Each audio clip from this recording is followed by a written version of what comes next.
Hey guys, Jordan from PreCondo here. I'm making a video today on delayed occupancy compensation. So what this is if a builder delays your occupancy, you can actually get money from them. A lot of people don't know about this, and frankly, I think it's super underused. If you're an end user, you should use this, and definitely if you're an investor, you should use this because it increases your profit margins massively. So this is also known as how to get $7,500 back on realistically 99.9% of all pre-construction purchases. If you purchased pre-con in the past, you're likely aware that most pre-con projects are delayed by at least a month or two, even in the case of the best developers.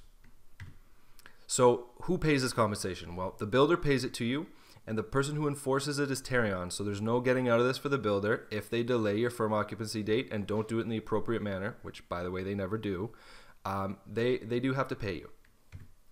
So if delayed, the builder owes you $150 per day, and that's capped at a maximum of $7,500. So it's really simple to calculate this.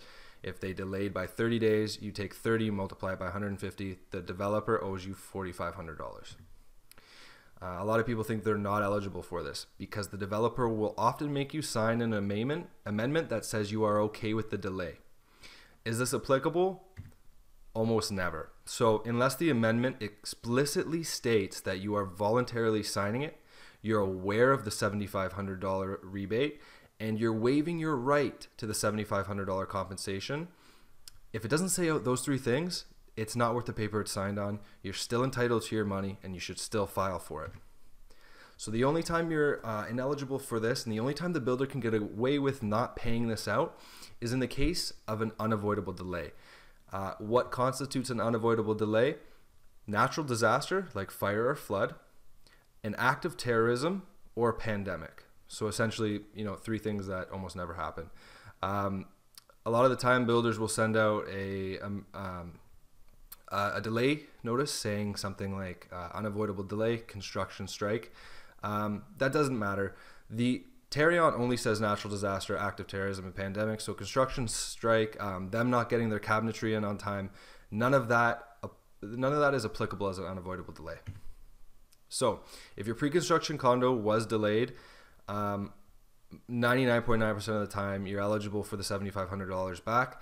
I would recommend filing for it. How do you do that? Well, there's a couple of options. You can do it yourself, or you can have someone deal with the headache for you for a nominal fee, usually 10 to 20%. In my case, I would always recommend you have a professional do it because it is a 56-page document. So I would just recommend having someone do it for the nominal fee. And I mean, if you're an investor, this is going to massively increase your profit margin. And if you're an end user, this is going to help you with your closing costs. So I highly recommend taking advantage of any sort of loophole there is.